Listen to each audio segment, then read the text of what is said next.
mail-order bride was humiliated for being fat. Mountain man fought entire town. The afternoon train hissed into Blackwood Station like a wounded animal, coughing steam across the platform and fogging every window with breath-white clouds. Victoria Ashford stepped down with both hands wrapped around a scuffed carpet bag, chin lifted as if posture alone could hold back dread. She had signed every letter Victoria, but in her heart she was always Tory, the girl who learned early to fold herself small in photographs. The corset stayed unlaced beneath her traveling coat.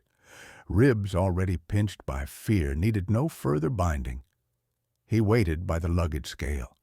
Raymond Blackwood, broad hat, slicked mustache, boots polished to a city shine. His eyes moved once, top to toe, and hardened to glass. "You are Victoria Ashford?" "Yes, I'm very glad to meet—" "Glad?" He laughed, the sound bright enough to draw heads. "You wrote of average build." "Average? Look at you. I paid for a wife, not a sideshow." Heat roared up Tori's neck. Her throat worked for air that wouldn't come. I feared the truth would send you away before you knew me." "That was the point," he said, seizing her sleeve. "Come, let the town see what deceit looks like." Steam trailed them into the square where the stage road forked by the Mercantile. Raymond climbed the horse block and paraded her before a widening ring of faces. "Behold," he called, "the bride by mail who forgot to mention the freight." The laughter was quick and mean. Someone flicked an apple core. It burst against her skirt and slid sticky through wool. A boy crowed. A woman snickered behind a gloved hand. Words struck harder than trash. Cow, liar, waste, each syllable a thrown stone. Raymond lifted her carpet bag and upended it. A ribbon spilled, 3 letters tied with twine, a book of psalms her mother had pressed into her palm. He kicked the psalms into the slush. "Pick up your lies," he said, voice bright for the crowd. "Then take your bulk back to whatever depot sells pity." Tori knelt, fingers clumsy with cold and humiliation, and gathered wet paper to her chest. She did not beg. Pride had never fed her, but it had kept her speaking softly when mocked and steady when dressmakers sneered. Now pride only tasted like blood in the mouth. Enough!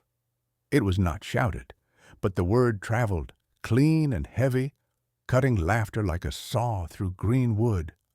The crowd shifted. A man stepped from the alley shadow where the tannery's drip line darkened the snow. He was mountain big, shoulders like sled runners beneath a wool coat, patched at the elbows, hair tied back with rawhide, beard wind-burned and winter black. A hunter's calm steadied his eyes, the kind that measured distances and danger without blinking. He took the steps up the horse block in 2 strides and placed himself between Tori and Raymond. "You've made your point," he said. "Now you'll leave the lady be." Raymond tilted his hat, the smile turning knife-thin. "And who might you be to contravene a private agreement?" The stranger's gaze didn't waver. "Silas Thornwood," he said, voice low as river ice. "And this is no agreement." He looked back at Tori just long enough to nod, a promise sealed without flourish. "It's a spectacle. It ends now." Silas's name rolled through the circle like a weather change. A few men lowered their chins as if they suddenly remembered errands elsewhere. Others waited, drawn to the rumor, now walking on 2 legs. He did not raise his voice. He simply occupied the space where cruelty had been. Raymond straightened his vest and tried on a courthouse smile. "Mr. Thornwood, is it?" The lady misrepresented herself. "I advanced funds for the agency fee and rail fare." She owes a debt, and I'm collecting in the coin of embarrassment. Teaches the next one to write honestly. Debts are settled with receipts, not stones. Silas tipped his head toward the stained hem of Torrey's skirt. You've been throwing both. The town sheriff pushed through. Ephraim Cutter, a man whose badge shone brighter than his conscience. He planted his boots wide and folded his arms. If there's a breach, it's civil, not my concern unless peace gets disturbed. Peace, Raymond said, tasting the word like syrup. Exactly. So let us resolve amicably. Miss Ashford will return to the train. I will send a letter to the agency terminating negotiations. No harm done beyond righteous disappointment. Torrey clutched the damp psalms against her ribs. Sir, I can work. I can cook. Keep accounts. Please don't send me back with nothing. Nothing is precisely what you brought, Raymond replied. He turned to the crowd with theatrical patience. I asked for a wife able to ride fence and keep up. The agency sent me a... Silas moved one step, not fast, just final. The square quieted around the simple fact of his shadow. She brought herself, he said. That's more courage than most men pack. He lowered to one knee on the horse block, eye level now, not looming, and held out the scattered letters. The paper was wrinkled and wet, the ribbon frayed. He offered them the way one offers a hand to a skittish foal, steady, unobtrusive, patient. Torrey reached, and their fingers touched. Her breath hitched, not from romance, but from the shock of being treated like something breakable only because it mattered. Stand up, he said quietly. You'll catch your death in that slush. She rose, and the crowd, snickering, thinned. People seldom laugh while watching someone regain their feet. Raymond recovered his sneer. Noble and irrelevant. Miss Ashford is not your concern, Thornwood.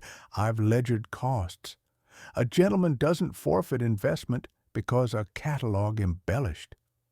Silas looked to Sheriff Cutter. If it's coin you want, have you the figure? Raymond brightened. $500. A ripple of disbelief went through the onlookers.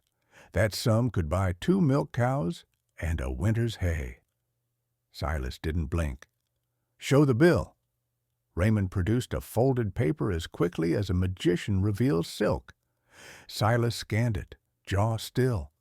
The math was nimble, the ink fresh. He lifted the page and, without ceremony, tore it once, then again, until the pieces nestled like snow in his palm. Gasps popped around the square. Cutter's hand went to his holster, not drawing, merely reminding everyone he owned one. Careful, Silas, the sheriff said. That's destruction of property. False property, Silas answered. No seal, wrong stamp. The agency uses a Denver exchange mark. This is a saloon keeper's receipt dressed like law. He let the scraps drift. If Raymond wants his righteous disappointment repaid, I'll settle what's true. Ticket money, agency fee, not a penny for his pride. Color rose in Raymond's neck. You can't. Silas's gaze pared him down to silence. The hunter had decided the distance and the danger. Name the true cost? Cutter intervened, anxious to appear even-handed. Rail from Omaha is 20, agency 10 to 15 if Blackwood's lucky. Call it 35. Silas reached into his coat, took out a worn leather pouch, and counted. The coins rang against one another with the clean sound of an honest measure. He pressed them into the sheriff's palm. There. Keep what's fair, return what's crooked. Cutter weighed the pouch, the way a man does when greed and prudence fight under his tongue. At last he closed his fingers. Seems square to me. Raymond sputtered, then saw the watchers, merchants, freighters, farm wives, tallying what kind of man he'd look like if he pushed past money and badge to claw a girl again. He smoothed his lapels, collected his bruised dignity, and spat near Torrey's shoe. "Blackwood has standards," he said, as if reciting prayer. "Some of us still hold to them." "Then raise them," Silas replied. Raymond retreated with his men, their boots cutting clumsy anger into the slush. The circle loosened. Laughter, when it came again, was brittle and private, the first escape of a squashed crowd. Silas stepped down and lifted Torrey's carpet-bag. It was heavier for being wet. He did not try to take her elbow or steer her. He made a small space and waited to see if she would choose to enter it. She swallowed. "Why did you do that?" "Because cruelty spreads," he said, "and because you asked the one question that matters. You asked to be known beyond your measure. That's the only honest price worth paying." He nodded toward the mercantile. "You'll need dry stockings, gloves that fit, a meal that isn't served with mockery." "I have no money," she said, shame pricking anew. "Then I'll lend you mine," he answered. "If you never repay, I'll consider it a tithe against the day I need help, and only a stranger is near."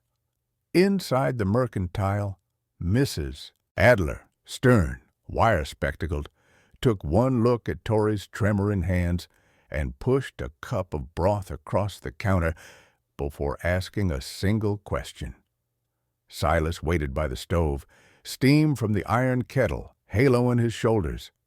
He spoke with the clerk about mended boots and a second-hand shawl, his baritone the sound of logs stacked right. Torrey sat on a crate and let heat work its way into her fingers. The broth was too salty, the way mountain towns liked it, but it steadied the shake in her belly. She watched Silas choose everything practical and nothing pitying. He didn't rush her, didn't fill silence with advice. She felt the square's ridicule melting off in thin, embarrassed streams. When they stepped back into the cold, a weak sun struggled behind cloud, making the snow look like linen stretched over a bruise. Silas handed her the shawl. "The road climbs," he said. "It will take hours. There's a halfway spring under blue spruce where we'll rest." "Why would you take me anywhere?" she asked, voice small. "Because you have no place here," he answered, glancing toward the square where footprints still told the story of the afternoon. "And because I have a roof that doesn't ask questions while a person heals." She pulled the shawl tight. "What if I slow you?" "Then we move at the honest pace," he said. "Better to arrive late together than swift and alone."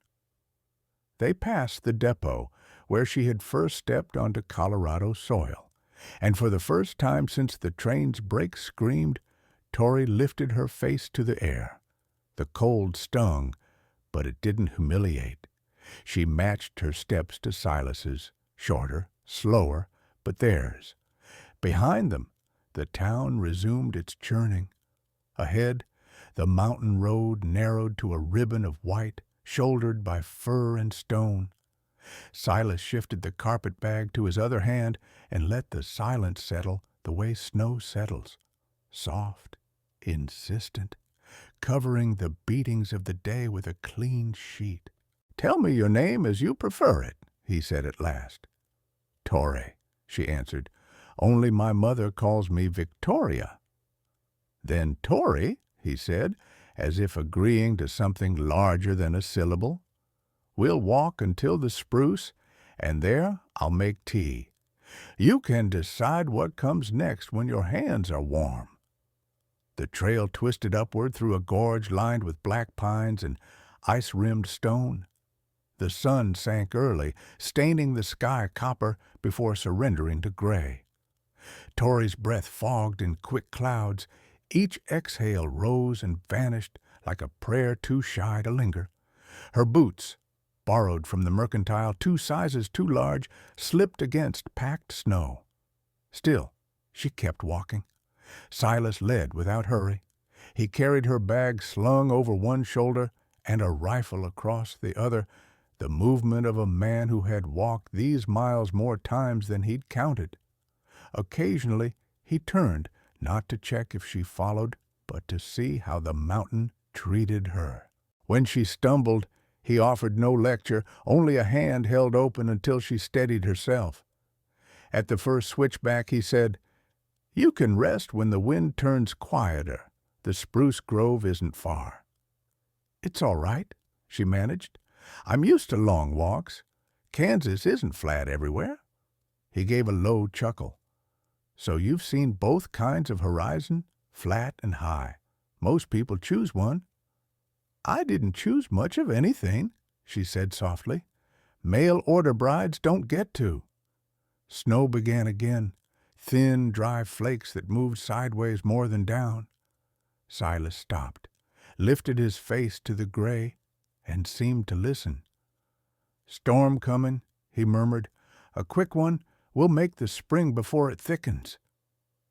They reached the grove as the first real gust hit, bending the spruce into whispering arches. Silas unslung his pack and cleared a hollow near the roots where the wind thinned. "Sit," he said. "Drink." He poured tea from a tin flask. The steam smelled faintly of mint and pine resin. Tori cupped the tin between numb fingers. The warmth bit at her palms, painful and lovely. "You planned for weather?" He shrugged. "Up here, weather plans for you. Best to bargain with it early." She smiled despite the ache in her legs. "You sound like scripture. I sound like someone who's frozen once." The snow thickened, muting the forest until the world shrank to 2 breaths and a fireless glow from the flask. Tori drew the shawl tighter. "You live alone, don't you?" "Yes." "Why?" "Because solitude doesn't lie." His gaze stayed on the whitened trail. "Men talk about honor until hunger proves what they mean by it. Mountains don't talk." "Do you miss people?" she asked. He hesitated. "Sometimes I miss who I was among them." Tori looked down at her hands, red, raw, the nails cracked from travel. "Then maybe I'll remind you," she whispered, not sure he heard over the wind. By dusk, the storm eased. They rose, brushed snow from their coats, and continued. The path narrowed to a shelf along a ravine where a creek whispered far below. Stars began to appear, sharp, cold, unpitying. The mountains owned every sound. When her knees trembled, Silas said quietly, "Cabin's an hour yet. You can't faint here. There's nowhere soft to fall." She laughed, breathless. "Then I'll stay upright out of stubbornness." "Good reason." Later, at a frozen bend, she faltered completely. The ground tilted, and her vision dimmed. Before she fell, Silas was already beside her, one arm under her shoulders. "Easy," he said. "The altitude hits newcomers." He crouched so she could lean against him, his coat rough with frost. "Breathe slow. In through the nose, out through the mouth. The air's thinner, not gone." Tori obeyed, her forehead against his chest. The smell of smoke and pine filled her head. She could hear his heart, a steady, slow drum that made the panic recede. "I'm sorry," she murmured. "For walking into the sky," he said. "No apology needed." He lifted her effortlessly, as if her weight meant nothing. "Hold on," he said. She obeyed, arms circling his neck. The motion of his stride rocked her, hypnotic, like a train remembered in dream. She half slept, half listened to the crunch of boots until the rhythm changed to wood instead of snow. "Home," he said simply. The cabin stood at the edge of a clearing, smoke trailing thin from the chimney. Logs were stacked with precision. Windows glowed amber. Silas shouldered the door open, the smell of cedar and cooked stew wrapping around them. He set her on a chair near the fire and hung her coat by the hearth. "You'll warm faster if you drink this," he said, ladling soup into a tin bowl. Venison and barley. Tori's stomach twisted with hunger and gratitude. "You made this today?" "Yesterday. I cook in batches. Fewer surprises that way." He handed her a spoon and turned to fetch more wood. When she tried to thank him, words caught behind tears. While she ate, Silas moved with the quiet competence of solitude. Boots wiped, rifle oiled, water melted in a pot. Every action carried the rhythm of survival, but not the loneliness she expected. It felt ordered, kind even. When she finished, she whispered, "I can help. Please let me." He looked at her for a long moment. "Tomorrow," he said. "Tonight, you rest. Your body's fought enough." He pointed to a small door beside the hearth. "There's a bed through there, clean quilts. You'll find a basin and soap." Tori rose, legs trembling. "Whose room is it?" she asked without thinking. His expression flickered, something unspoken moving behind his eyes. "Someone I once knew," he said quietly. "But it's yours tonight." She hesitated at the doorway. "You don't even know me, Silas." "I know cruelty when I see it," he said, "and I know mercy when I owe it." She turned away before he could see her tears. Inside, the room smelled of lavender and old wood. The quilts were patched but soft, the lamp trimmed low. For the first time since Kansas, she undressed without shame, only exhaustion, and slipped beneath the covers. The storm outside sighed against the shutters like a lullaby. In the next room, Silas added a log to the fire and sat for a long time, watching the sparks rise. On the mantel stood a small framed sketch, charcoal lines of a woman round-faced, smiling, holding a sprig of wildflowers. He touched the edge of the frame once, then turned it down. Upstairs, Tori dreamt of a train that didn't stop at Humiliation, but climbed into the clouds instead, and of a man with eyes dark enough to hold every sky she'd never dared to see. Morning arrived as a hush, the kind that settles over pine forests after heavy snow. The first light sifted through frost on the windows, drawing silver lace across the quilts. Tori woke slowly, the way a person does after weeks of unrest. For a few seconds, she forgot where she was, until she smelled coffee, wood smoke, and something frying in a cast-iron pan. She sat up. The room was still warm. Someone, Silas, must have stoked the fire during the night. Her shoes stood by the hearth, cleaned and dried. No one had ever done such a thing for her. When she stepped into the main room, Silas was already dressed, sleeves rolled, hair damp from snowmelt. He stood by the stove, flipping biscuits in a pan like he'd done it all his life. He looked up briefly, eyes dark and steady. "Morning," he said. "You sleep any?" "Yes," she murmured, voice rough. "Better than I have in months." He nodded toward the table. "Sit. Food's hot." She obeyed, awkwardly aware of her hair, her rumpled dress, the way the cabin's quiet magnified every heartbeat. Silas set down a plate, biscuits, venison slices, a dollop of jam so red it looked like sunlight caught on glass. "I don't usually eat breakfast," she admitted. "Then start," he said simply. "There's work to do after." "What kind of work?" "Whatever keeps hands busy and minds quiet." He poured her coffee and sat across from her. The meal passed mostly in silence, but not an uncomfortable one. Outside, snow dripped from the roof, the mountain thawing into morning. Tori studied the cabin. A long table scarred with years of use, shelves lined with jars of herbs and preserves, a rifle rack, and above the hearth a single carved wooden heart with two initials burned into it, E.T. She traced the letters with her eyes. "Your wife?" she asked gently. Silas's jaw tightened. "Eleanor Thornwood. She's buried up the ridge." "I'm sorry," Torrey said softly. "I shouldn't have asked." He shook his head. "Better asked than imagined. Folks down in town made stories of their own."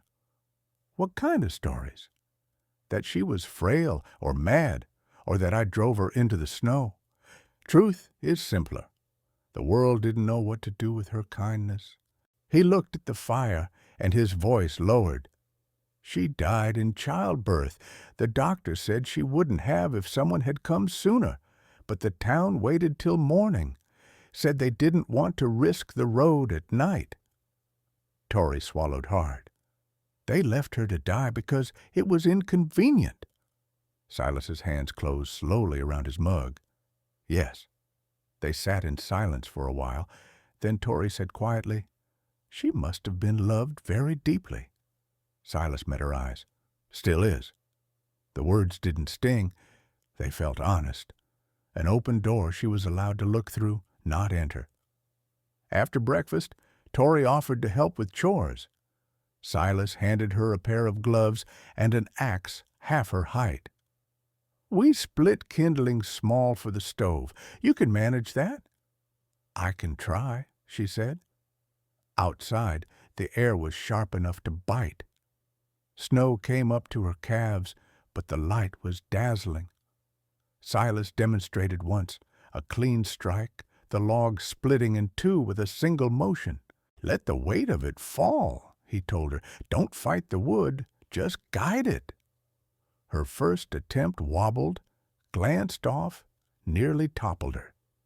Silas caught her elbow, steadying her. "You'll get it." "I doubt it," she muttered, cheeks red from both effort and the closeness of him. "You're learning already," he said, stepping back. "That's what matters." By midday, her arms ached, but she'd made a small, proud pile of firewood. Silas inspected it and gave a single, approving nod, more valuable than any praise she'd ever known. "Come," he said. "You've earned dinner." Inside, the cabin was golden with firelight. She helped him knead dough, their hands brushing more than once. Each touch felt accidental, yet neither pulled away quickly enough to prove it. "You keep your home like a church," she said, glancing around. "Order's cheaper than madness," he replied. "When the snow cuts you off, you learn what chaos costs." She smiled. "Then I'll keep it tidy."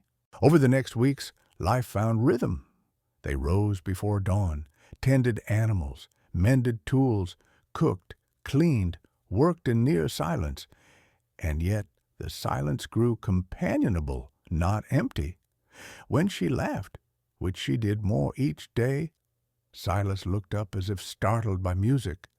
Sometimes, when evening fell and the light turned honey through the window, she caught him watching her, not the way men in town had, with judgment or hunger, but as if he was remembering something worth keeping alive. One night, after supper, she dared ask, "Why did you really bring me here, Silas? Mercy doesn't carry women up mountains." He stirred the fire. "No, but guilt does, and maybe hope." "Hope for what?" He stared into the flames. "That this place might stop feeling like a tomb." Torrey reached across the table, her hand hovering before his. "And does it? Feel different now?" He hesitated, then laid his rough hand over hers. "Some days," he said, "when you hum while cooking, when you talk to the chickens like they understand." She laughed softly. "Maybe they do?" The laugh lingered, and when it faded, neither moved their hand away. That night, as snow fell again, Torrey lay awake listening to the wind whistle through the chimney. she realized she wasn't afraid of being alone with him. She was afraid of wanting to stay. Weeks became months. Spring crept down the slopes, loosening the river ice. Flowers she didn't know the names of began to bloom in the cracks of old rock. Silas started to speak more about his past, his years trapping in the northern ranges, the friends lost to fever, the silence that sometimes pressed so hard he'd talk to the trees just to hear a voice. And Tori, in turn, told him about Kansas, the endless wheat fields, the mother who died when she was 16, the letters she'd written to strangers because she couldn't stand another winter alone. He listened without judgment, only nodding occasionally. "You were braver than you knew," he said once. "To chase a dream that ugly men ruined doesn't make the dream foolish." Their bond deepened in the quiet acts. Shared labor, shared laughter, shared grief. Silas carved her a wooden comb. She mended his torn coat. He taught her how to track deer prints in snow, how to tell weather by the smell of the air, and sometimes, in the evenings, he would take down a fiddle from the wall, the only thing in the cabin kept dustless besides his rifle, and play low, haunting tunes that made her eyes sting. "You play beautifully," she whispered one night. "I play for ghosts," he said, "but lately they seem to listen less." She smiled through her tears. Maybe they finally found peace. He looked at her for a long time, then said, almost too quietly to hear, "Maybe I have too." When summer finally reached the mountain, the snow melted into roaring creeks. Tori stood outside one morning, the sun warm on her skin, the scent of pine heavy in the air. She realized she was smiling, not because she had to, but because the world suddenly felt wide enough to hold her. Inside the cabin, Silas watched her through the window, the way her hair caught the light, the way she moved as if she belonged to the land now. For the first time in years, he whispered a thank you to no one in particular. That night, when the rain came soft and steady, he told her quietly, "Tori, I think this house finally sounds like home again." And she, without turning, answered, "Then let me stay and keep it that way." Autumn came early in the high country. By late August, wind pressed gold through the aspens and nights sharpened like thin blades. Tori had grown stronger, her hands calloused, her cheeks sun-warmed, but the air between her and Silas had changed. Something new breathed there, tender but heavy, like a truth neither dared to speak aloud. Then one morning a knock sounded at the cabin door, not the gentle tap of a traveler seeking warmth, but the hard, deliberate thud of someone claiming a right. Silas's shoulders stiffened. Few people climbed this far. He crossed the room, unlatched the rifle from its place, and opened the door. 3 men stood outside, dust and arrogance clinging to their coats. The first was Sheriff Ephraim Cutter. Behind him, 2 riders held reins tight, horses pawing impatiently. "Morning, Thornwood," Cutter said. "You've been hard to find." "I wasn't hiding." "No, but you were harboring." His eyes slid past Silas to where Tori stood near the hearth. "Miss Ashford, I presume?" Tori's stomach twisted. She hadn't heard her last name spoken in months. "Yes," she said softly. "What's this about?" The sheriff unfolded a creased paper. "Raymond Blackwood filed a complaint. Claims you were his contracted fiancée, absconded with property, specifically jewelry and correspondence worth near $500. "That's a lie," she said, voice trembling. "He threw my belongings into the street. He—" Easy now. Cutter smiled thinly. I'm not here to argue, but the law says a mail-order contract holds until both parties sign dissolution, and since you never did, he tapped the paper. Technically, you're still bound. Unless Blackwood withdraws, I'm obliged to escort you back to town. Silas stepped forward. You're not taking her. The sheriff's smile faltered. Don't make this difficult. I'll make it simple. She's under my protection. Cutter's eyes hardened. You planning to marry her, Thornwood? That the game? Because if you're living together unwed, the town council will add immorality to her charges. You know how folks love a scandal. Tori felt the blood drain from her face. Please, Silas, don't. But he didn't move. This mountain doesn't answer to town gossip, he said evenly. You tell Blackwood his debts are paid. His lies stay down there with him. Up here, decency isn't for sale. Cutter studied him, calculating. You've changed since your wife died. Used to know when a fight wasn't worth the powder.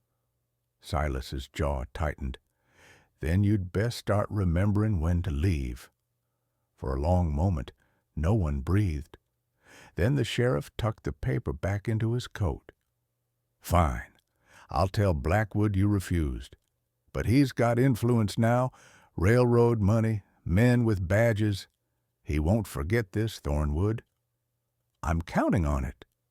When they left, snowmelt from their horses' hooves streaked the dirt like spilled ink. Tori stood still for several seconds after the door closed. Then she whispered, He'll come back. I know. Silas set the rifle down carefully. And when he does, I'll be ready. She turned to him, tears bright. You could have let them take me. It would have saved you trouble. I've lived long enough with quiet, he said. Doesn't mean I'll live with cowardice. He meant it lightly, but the words hit her deep. She crossed the room before she could think and placed her hand over his heart. Why do you keep doing this for me? Silas's answer came low, almost hoarse.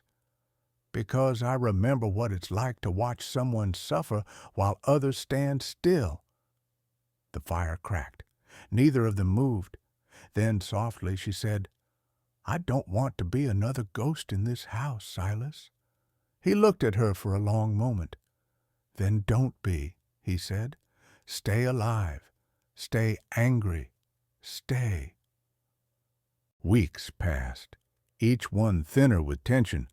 Word trickled up from traders that Raymond Blackwood had sworn revenge.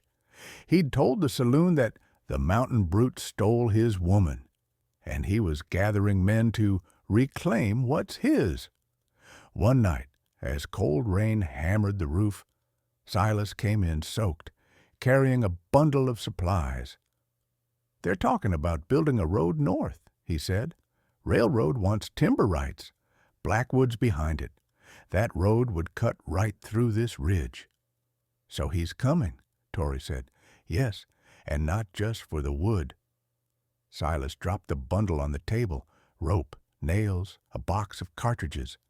His hands shook faintly. I won't let him near you. Tori reached for him. You can't fight an army alone. His eyes flicked to hers, dark and steady. I'm not alone. That night, while lightning flashed, they made preparations together, barricading shutters, stacking wood, laying plans like soldiers before a siege. Every shared motion carried more meaning than words ever could. At one point, she brushed past him, and his hand caught her wrist, brief but burning. If anything happens, he said, take the trail east. It'll bring you to the old ranger post.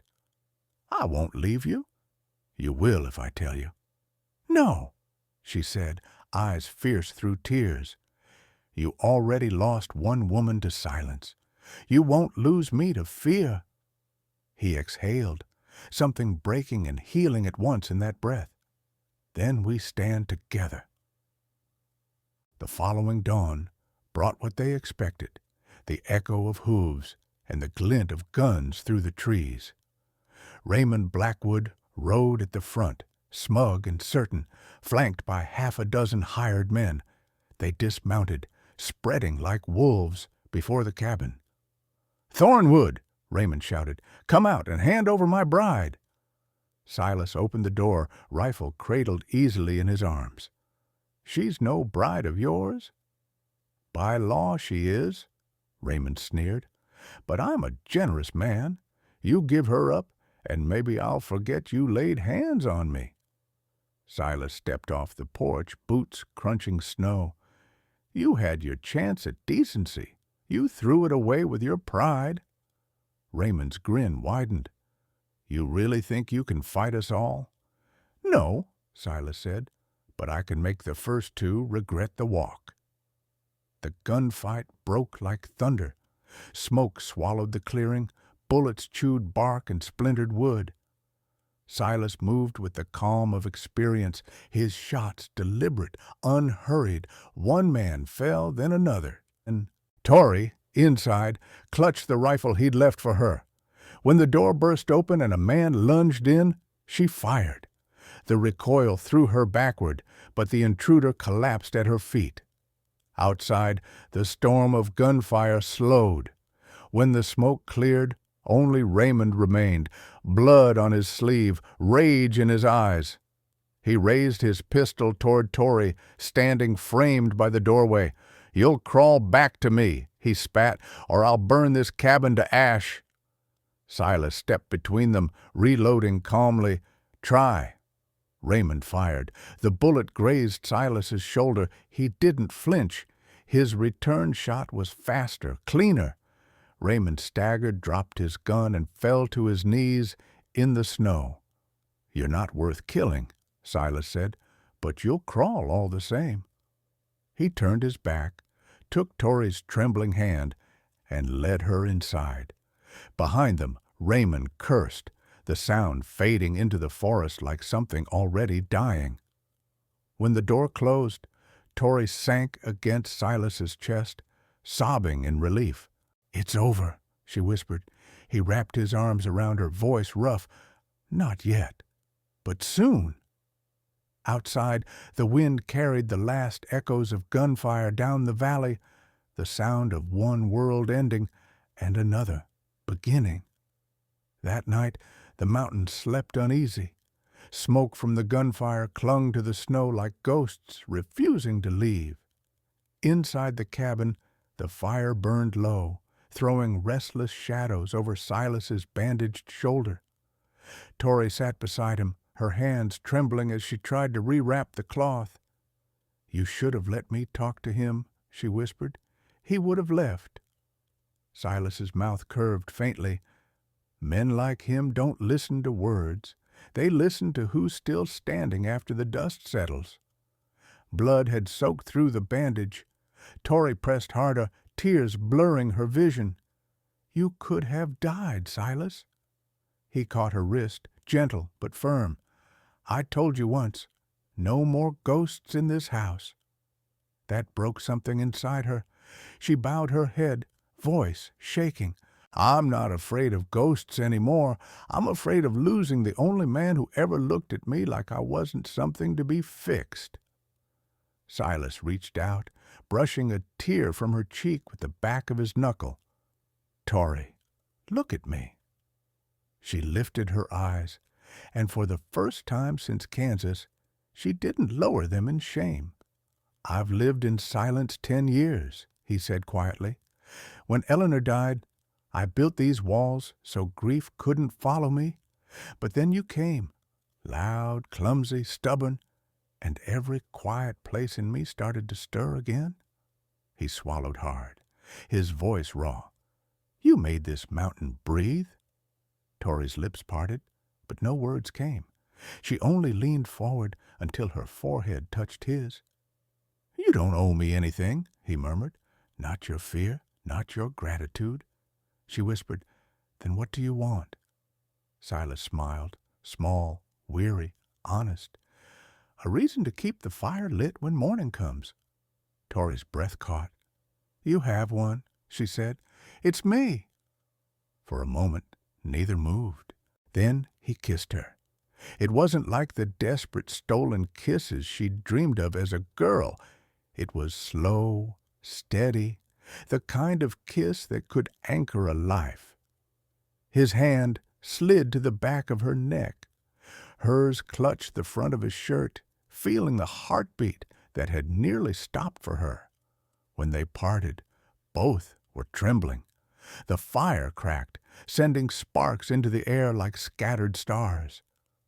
Stay, he whispered, voice breaking on the single word. I will, she breathed, as long as this house stands, as long as you'll have me.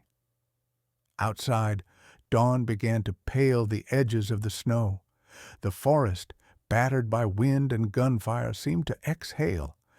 Inside, they sat wrapped in each other's arms, the smell of smoke and pine between them, the mountain silence no longer empty. It was the silence of survival. Silas drew her closer, resting his chin atop her head. The law will come again, he said quietly. Men like Cutter don't forget pride easily. Then we'll face them, she answered. Together. He smiled into her hair. Together, he echoed. And for the first time in 10 years, Silas Thornwood believed in that word. Outside, the wind shifted. Snow fell again, light this time, gentle, almost forgiving, covering the tracks of blood and struggle until the world looked untouched. But inside the cabin, 2 lives had changed forever. One man's penance had found peace, and one woman's shame had found its home. Spring thawed the ridge slowly, spilling meltwater into the valleys until the creeks sang again. The cabin, once a place of exile, now smelled of bread and lilacs. Tori's laughter, bright, surprised, alive, floated through the open window as she hung linens in the sunlight. Silas watched her from the doorway, arms still wrapped from the wound that was healing slower than pride. You're staring, she teased without turning. Just counting blessings, he said. Didn't realize I'd lost so many until I started finding them again. She looked over her shoulder. And have you found enough? Not yet, he said softly, but I'm getting close. He walked toward her, the snow melt soft beneath his boots, and drew from his pocket a ring, simple brass, polished bright, forged from the old hinge of the door he'd repaired their first week together. Eleanor wore gold, he said, but gold's for people who live easy. We live honest. This metal's been through storms. It'll last. Tori covered her mouth, tears springing hot. Silas. He took her hand, rough fingers, trembling. You once said you wanted a home that didn't ask you to change to fit inside it. This is that place, if you'll stay. Be my wife, not out of debt or pity, but because this mountain feels less cruel when you breathe here. The air stilled. Only the river spoke. Then she nodded, laughter breaking through her tears. Yes, she whispered. Yes, I'll stay. I'll marry you. Silas slid the ring onto her finger, its weight humble and sure. Then he kissed her, slow, certain, as if sealing a prayer. A month later, under the wide-open sky, they wed beside the spring, where they'd first rested together in the storm. A traveling preacher came up from town, his horse lathered from the climb, and the pines stood like quiet witnesses. Tori wore a dress she'd sewn herself from linen dyed pale blue. Silas in his one good coat, his hair tied back neat. The vows were simple, words spoken by people who understood that love wasn't promise of ease, but a choice repeated every day the sun rose. When the preacher said, "You may kiss the bride," Silas touched her face as if it were still something miraculous, and kissed her like he was tasting peace for the first time. Afterward he whispered, "Welcome home, Mrs. Thornwood." And she, smiling through tears, answered, "I already was." Years later, travelers on the trail spoke of a cabin high above Blackwood Valley, where smoke curled steady every winter, and where the woman who answered the door always had a fire going and a pie cooling on the sill. Some said the man who lived there once fought a whole town for her. Others said he just learned how to stop fighting himself. Both were true. Stories like this remind us that love isn't born from beauty or ease.